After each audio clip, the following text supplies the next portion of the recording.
New this morning, the FBI is acknowledging it's working with local law enforcement investigating threats against judges on the Colorado Supreme Court. This sometimes violent rhetoric follows the court's 4-3 ruling that Trump was constitutionally ineligible to appear on the state's Republican primary ballot. This as a result of the insurrectionist ban included in the 14th Amendment. Now, analysis shared with CNN shows an uptick in the heated online language about those 4 judges who voted to disqualify Trump.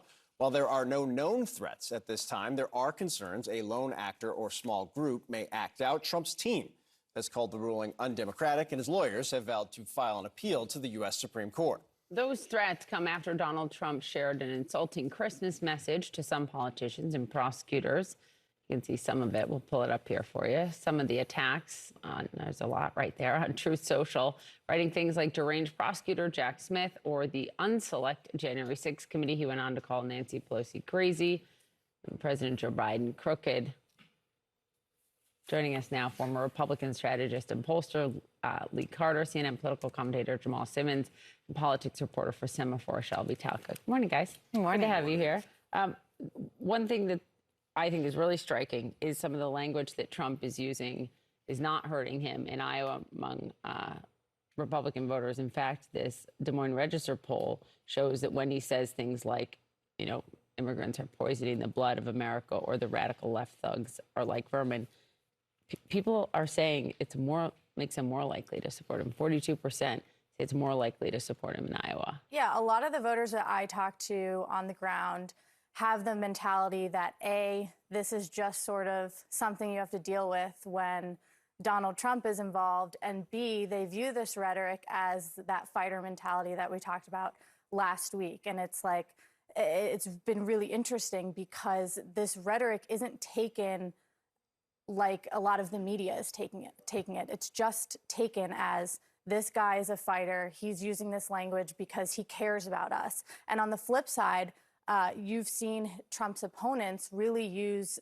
these examples as reasons not to vote for him. They cite the chaos and the drama surrounding Donald Trump. And I've also heard voters on the ground in Iowa say, well, you know, I wish he would just stop tweeting as much and just stop using social media. And so there is this frustration, but it's not registering enough in the polls. It's not convincing voters enough to not vote for him. Lee, to that point, why? Because I think when you listen to Nikki Haley talking constantly about we can't have the chaos, you listen to DeSantis, I'm Trump policies without the chaos.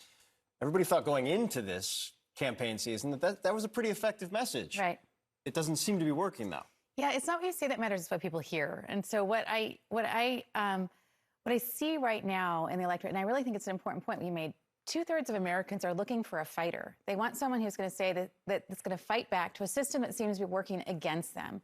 And there's a particular sentiment among Republican voters who support Trump that the government doesn't work for them, that it works for the elite, for the few, and not for people not like them. So when he does this, it actually energizes them. They don't hear it the same way everybody else does. Everybody else is hearing what he's saying as a threat to democracy, as maybe he's going to be an autocrat dictator, all of those kinds of things. And the more that people call him a dictator, an autocrat, the more the Republicans dig their heels in and say, we're going to support this guy because we want somebody who's going to fight for us and nobody else will. And so despite the fact there are those voters out there who say that they want Trump without the chaos, those people are already supporting people like Nikki Haley and Ron DeSantis. But the people who support Trump solidly, they want it, they love it, they live for it. And it's hard to understand if you're not part of that audience. Just assuming a hypothetical matchup between Biden and Trump, this reporting from the New York Times recently that Democrats in some key states are really worried about Biden being a drag on key groups of voters. So they talk about Arizona, they talk about Michigan, where Biden's polling 15 points behind the Democratic governor, Gretchen Whitmer. And then they talk about a state like Georgia, where Brian Kemp is taking a lot of credit for things, investments from the infrastructure bill, et cetera. But in Michigan, for example, they talk about how Biden is losing ground, particularly among Black and Arab American voters. And having worked in the Biden White House, you also have a read on how he is doing, particularly in what he needs to do with Black voters. I do, and I'm from Michigan, and so let me just tell you, he has a problem. The president has a problem in many of these states. Young African Americans, also some Muslim Americans, and Arab Americans who do feel like the administration's leaning too far in the direction of Bibi Netanyahu. right? And so maybe there's a way to pull back from the Israeli government clutch, the hug so much, and to be able to sort of talk about the Israeli pain of October 7th, and then also the Gaza pain that's happened since then. And so there are people who are worried about that.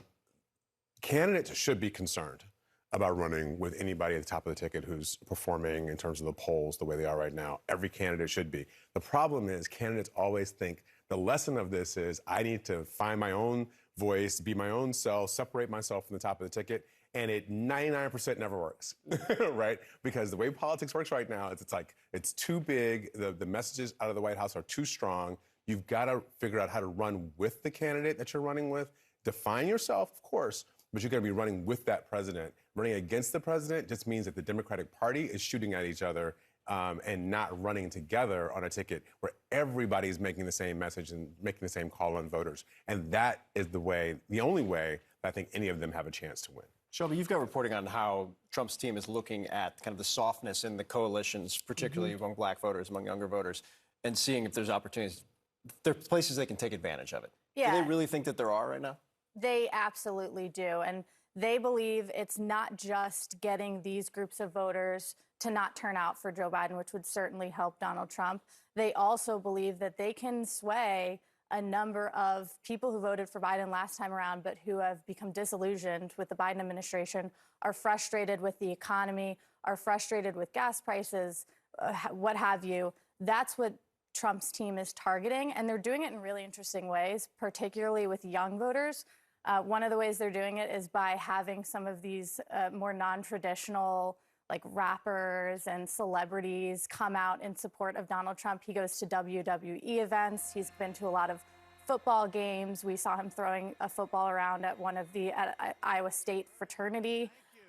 These are all efforts to get voters who are frustrated with Biden, but also new voters who aren't as political into the mix. And you know, we've seen in some ways in the polls so far that's it's effective at this point. It's still early on, but we've seen some movement.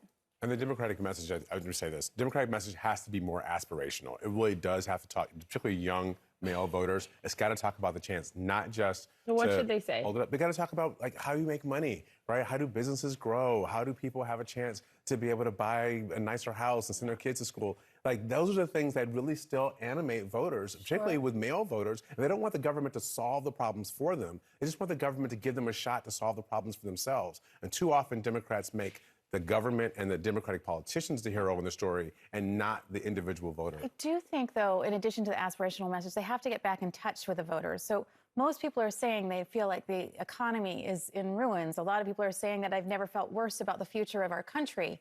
And so when you have all of that happening and you have an administration that's saying things have never been better, you feel completely out of touch. Disconnected.